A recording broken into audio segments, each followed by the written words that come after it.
मोदी जी को पता है, अव्वल तो पता कैसे है उनको कि टेम्पो में पैसा जाता है।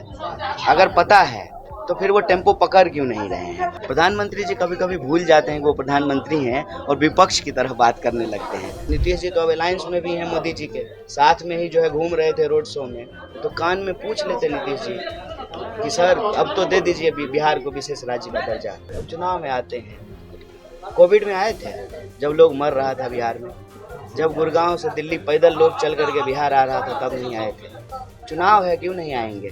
क्योंकि चुनाव जीतेंगे तो प्रधानमंत्री बनेंगे, और वो प्रधानमंत्री बनेंगे तो उनका जो भतीजा है वो बीसीसीआई का सेक्रेटरी बनेगा।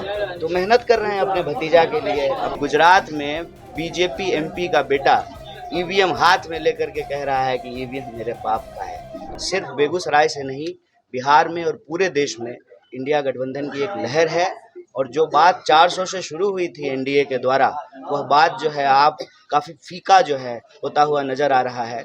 और ज्यों-ज्यों एक चरण, दो चरण, तीन चरण, चौथा चरण बीत रहा है, मुझे लगता है कि एनडीए की सरकार नहीं बनेगी, इंडिया अलायंस की सरकार बनेगी। पीएम आया है पटना में, 2 दिन से हैं, इस पर आप क्या कहें? तो चुनाव में आते हैं, कोविड में आए थे जब लोग मर रहा था बिहार में, जब गुड़गांव से दिल्ली पैदल लोग चल करके बिहार आ रहा था तब नहीं आए थे। चुनाव है, क्यों नहीं आएंगे?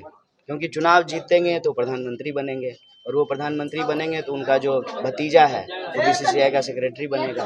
तो मेहनत कर रहे हैं अपने भतीजा के लिए, अपने जो है दोस्त के लिए, देश के लिए। तो जो है ये बड़ी चिंता की बात है कि बिहार की धरती कब से जो है इस बात को मांग रही है कि आप बिहार को विशेष राज्य का दर्जा दीजिए। और नीतीश जी है, माननीय नीतीश जी ने यह कहना शुरू किया था।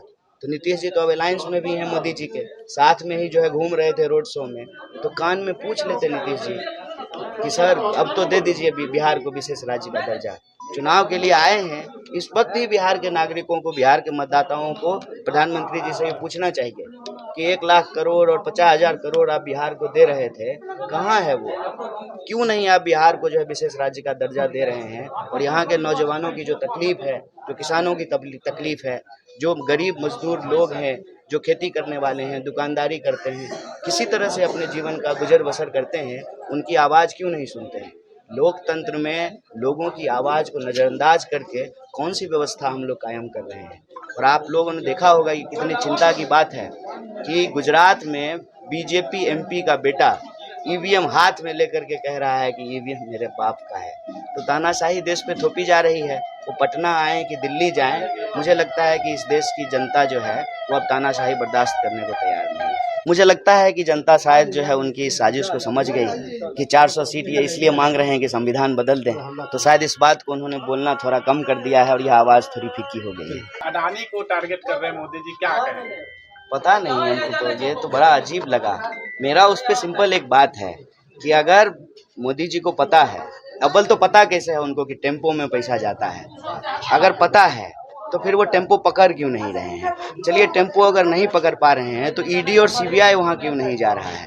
प्रधानमंत्री जी कभी कभी भूल जाते हैं कि वो प्रधानमंत्री हैं और विपक्ष की तरह बात करने लगते हैं। साहब, आप ही देश चला रहे हैं, ईडी सीबीआई आप ही के पास है, इनकम टैक्स आप ही के पास है। तो जो ये आरोप लगा रहे हैं आप, आरोप लगाने की क्या बात है? गृह मंत्री भी तो अमित शाह जी ही हैं।